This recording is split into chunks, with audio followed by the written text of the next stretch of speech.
Hey, it's Don, and if you're a songwriter, a scribbler, a journal junkie, a kitchen creator, or just a human being with something stirring inside, this episode is going to wake that part of you up. Today I'm going to take you from one idea to the next, from one melody, one recipe, one memory, straight into what's next for you. Because here's the truth, there's always a next. Even after the moment's passed, even after the dinner's over, even after the last note rings out, there's still a spark waiting to be caught. And today I'm going to show you how I caught mine.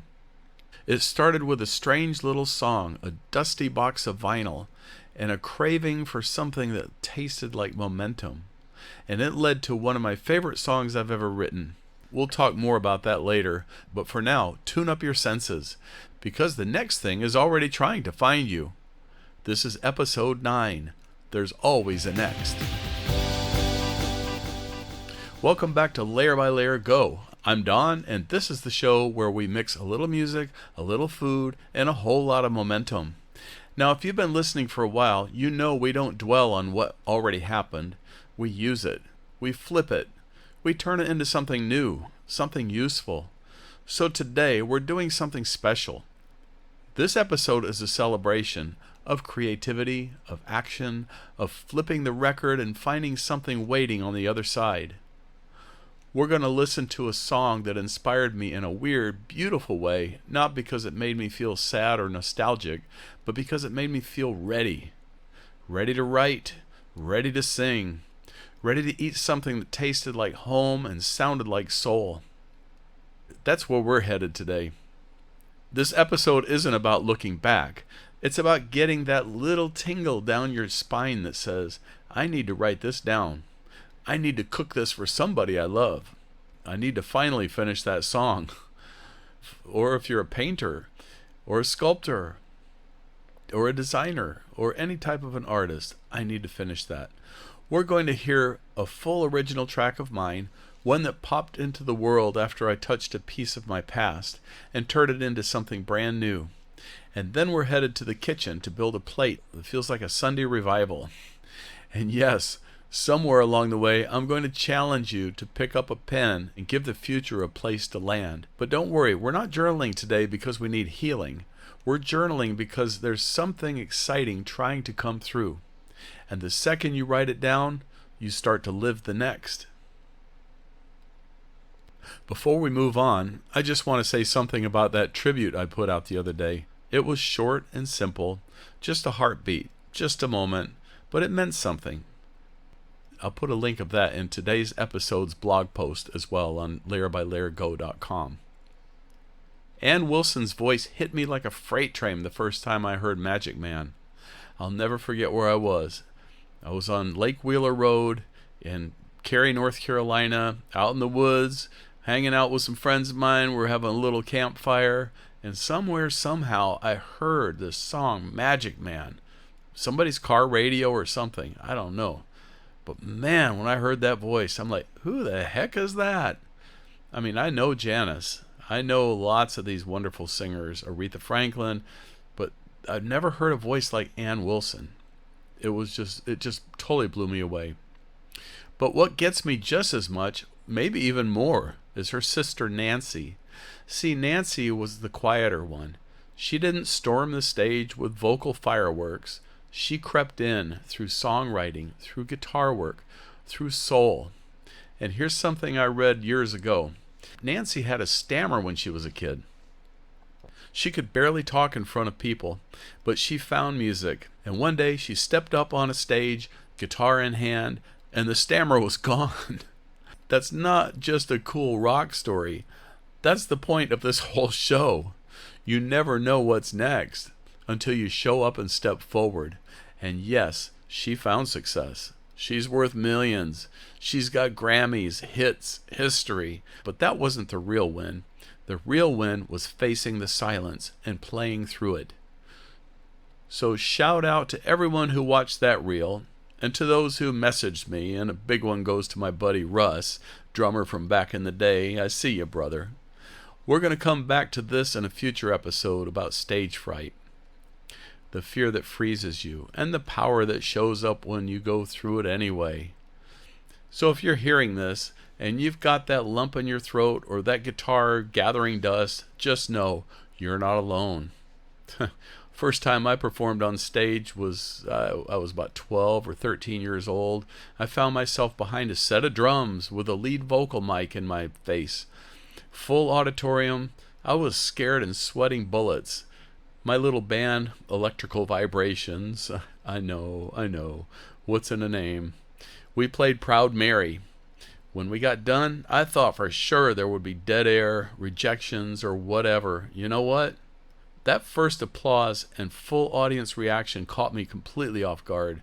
Suddenly I was somebody to be listened to. And yes, it is magical. Nancy's story isn't just hers. It might be yours too. Let's keep going. So this started with a song. Not mine, not yet. I was listening to a track I hadn't heard in years. Something from Don McLean, and you probably know the one. You know, Don McLean's the guy who did American Pie. It starts out real soft, like someone's trying to paint with sound. Starry, starry night, paint your palette blue and gray. And something about that line, that quiet way it lands, it stopped me. Now, I've always loved lyrics, but this song isn't just lyrics, it's a canvas. McLean didn't write Vincent because he wanted to tell you about Van Gogh. He wrote it because he felt something spark when he looked at those paintings, and he followed that feeling. That's where we're alike. We both write from sparks. The way he sang that song, it wasn't mournful. It was tender, curious, inspired. It was like watching a man step into a painting and finding a whole world inside. That's what art does when you let it. It takes you places. And sometimes it hands you a pen and says, "Your turn." That's what Vincent did to me that day. It opened a door. It reminded me that I didn't need permission or planning, just a spark. And the next spark came from a box in the attic. Well, metaphorically. I'll tell you about that in a second. But first, I want you to hear the kind of song that happens when you say yes to your own creative spark. It's an original. It came out fast, and I didn't write it because I was sad. I wrote it because I felt ready to turn something old into something brand new. This next tune, I Found Your 45s, has a touch of that ghost story mystery, almost like Hotel California, but at its heart, it's really a song of hope. The story's fiction. I don't actually have a brother, yet it carries the feeling of holding on to the love that never really leaves us. And what made it even brighter for me was having my wife Jackie and our sister Lisa Saunders, who I lovingly call the Leaprettes, join me on the backup vocals. Their harmonies give it this joyful lift, like a light breaking through the clouds. Here it is, I Found Your 45s.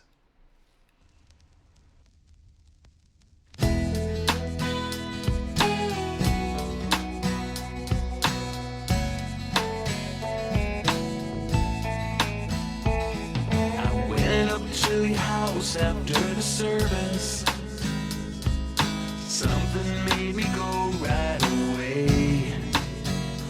Felt like a hand pulled me in. I got a little nervous. Took me to a room at your staircase. When I popped the door open, a cloud of dust hit me right square in the face. Found your 45s. I keep them by my side. They will always be alive. I play them one by one. Memories run like a setting sun. These tunes we'd always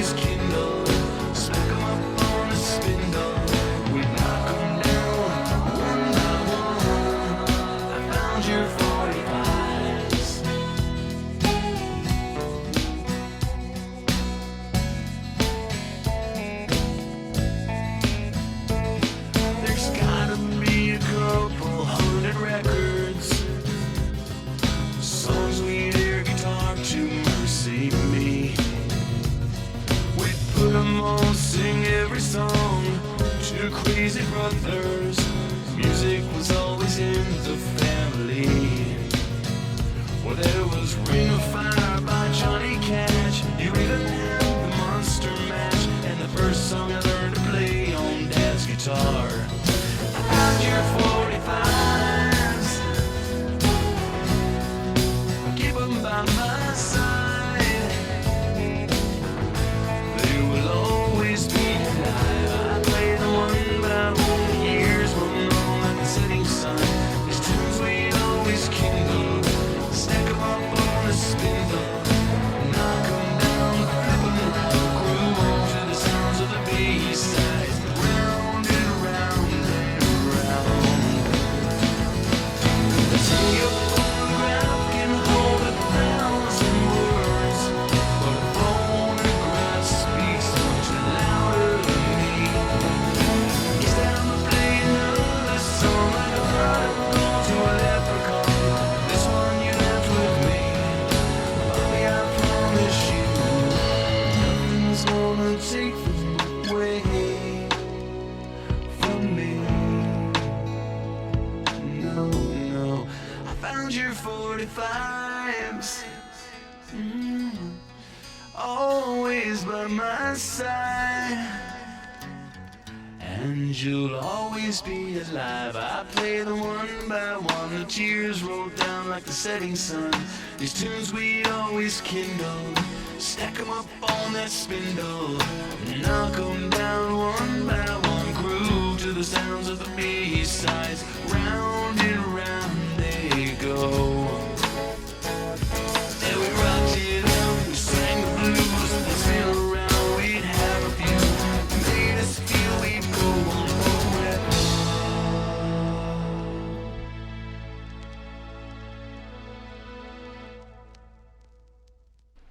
All right. This is called the Revival Plate. Let's shift gears. We've played the song. We've talked about sparks. Now we're going to eat like something just got their mojo back. Because sometimes the best way to honor the next chapter is a golden, crackly skinned, herbed up chicken quarter and a pile of garlic rutabaga mash. So creamy, it ought to come with a mic drop.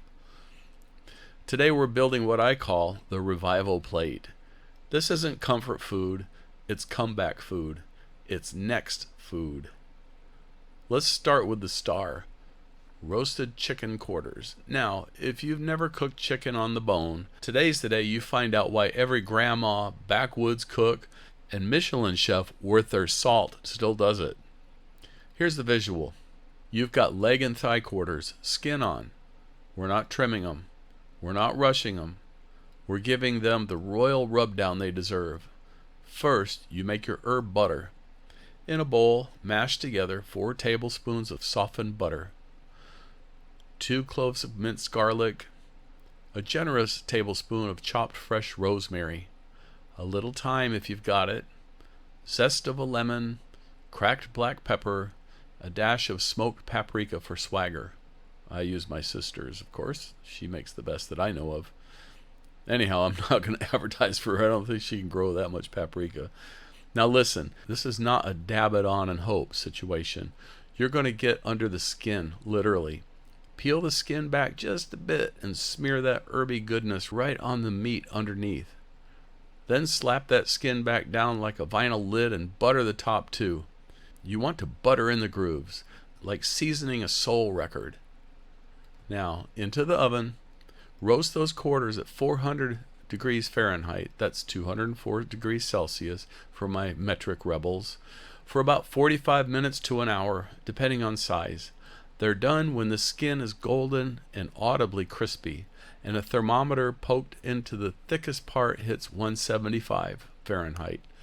Now I know most people say chicken is done at 165, but in this case, I want to make sure it's nice and crispy, so I'd go for 175. Here's my tip. Roast them in a cast iron pan or a shallow baking dish with just a splash of white wine and chicken stock at the bottom. Why? Because when they're done, we're going to take those pan drippings and turn them into the sauce that sings back up on this plate. Now, while those chickens are becoming legends in the oven, let's mash something that'll make people fall in love with root vegetables again. I'm talking about garlic and rutabaga mashed potatoes. Yeah, you heard me. Rutabaga. What the heck's a rutabaga? Why do rutabagas get a bad rap? It's that knobby, wax-covered thing in the produce section that most people mistake for a decoration.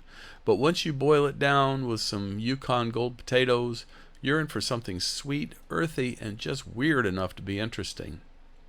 When I buy my rutabagas, I want to make sure I don't get the big ones. I tend to find the bigger ones are a little on the bitter side. I try to go with a small to medium.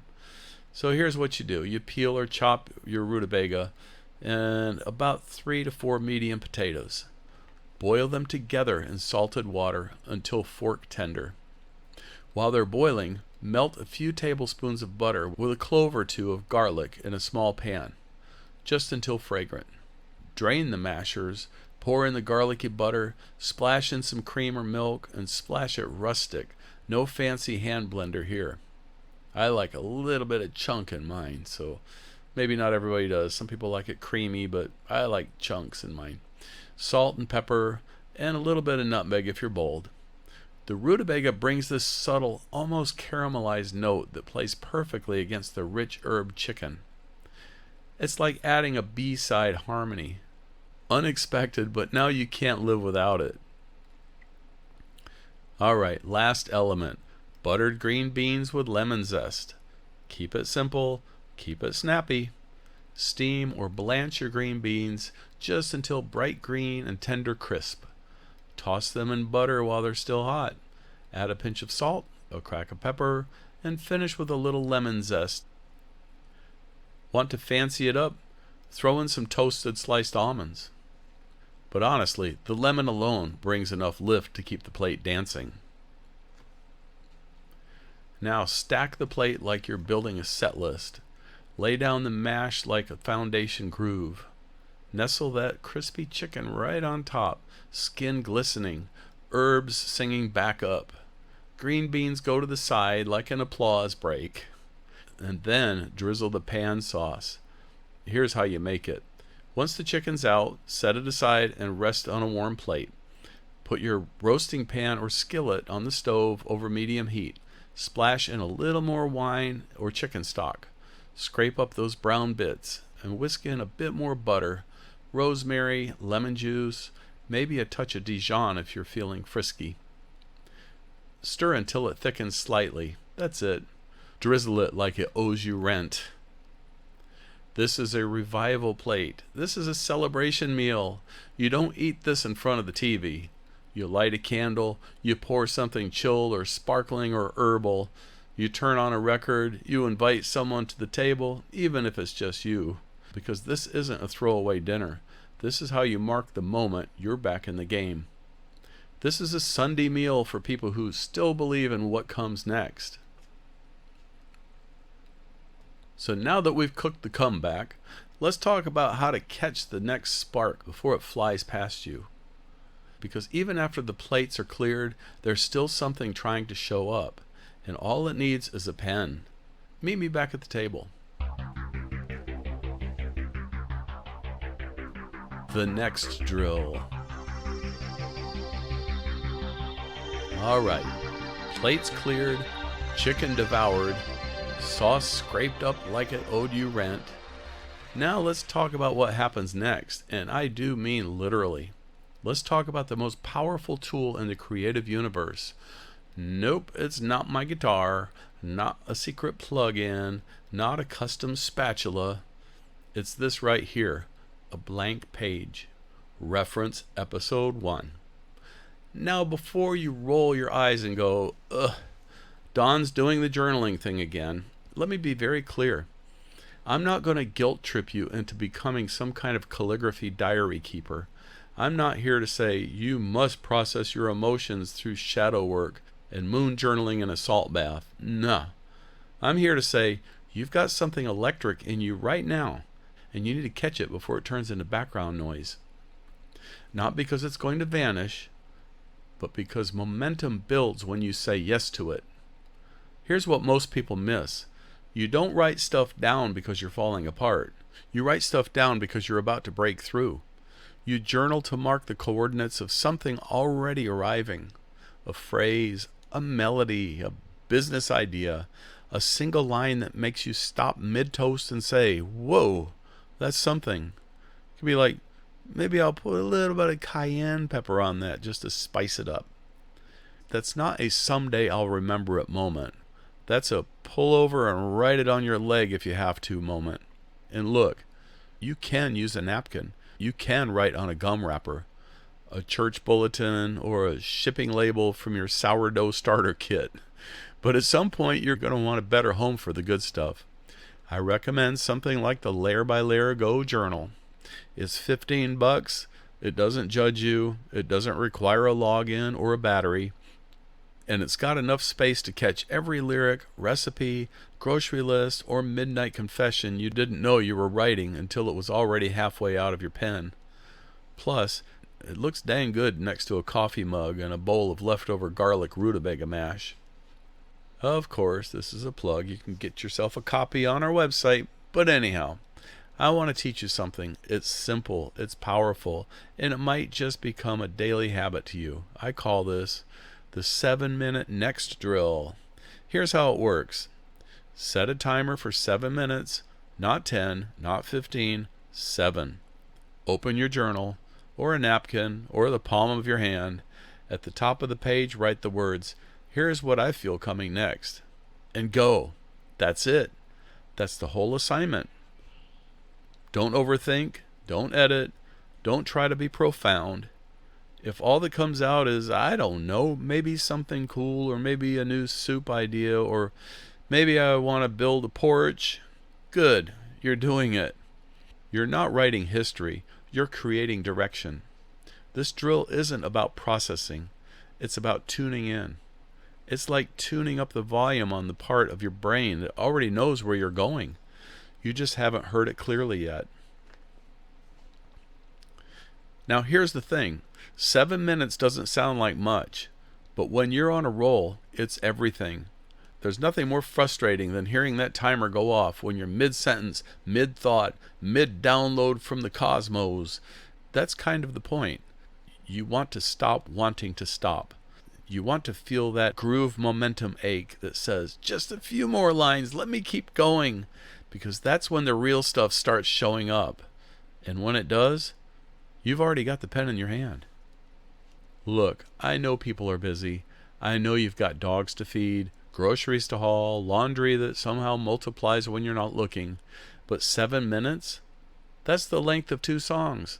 Half a cup of coffee.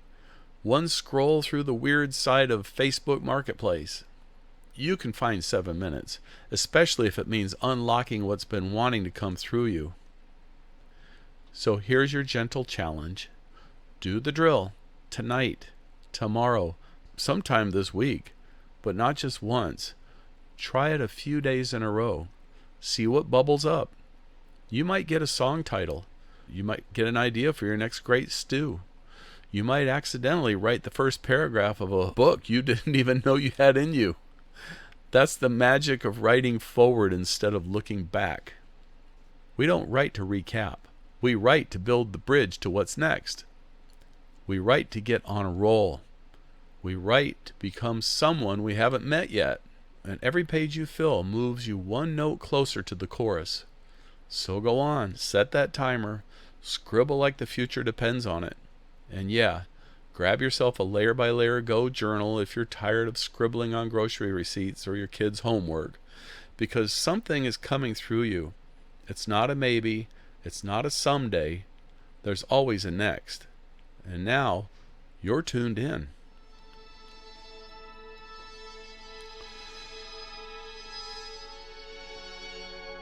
Before I let you go, I need to say something that might rattle a few cages, especially if you're a songwriter or dream of becoming one. You ready? You can't pitch a song to a ghost. That's the title of next week's episode. And the truth behind it? If you're still writing songs like it's 1977, hoping Stevie Nicks or Robert Plant is going to cut your demo, you're not chasing a dream, you're chasing a shadow. And listen, I love legends. You know how much I love Ann Wilson and Hart and Nancy Wilson, that whole groove, and Led Zeppelin, and Stevie Nicks. I worship the vinyl just like you do, but they already had their discography. They don't need your next song. You know who does?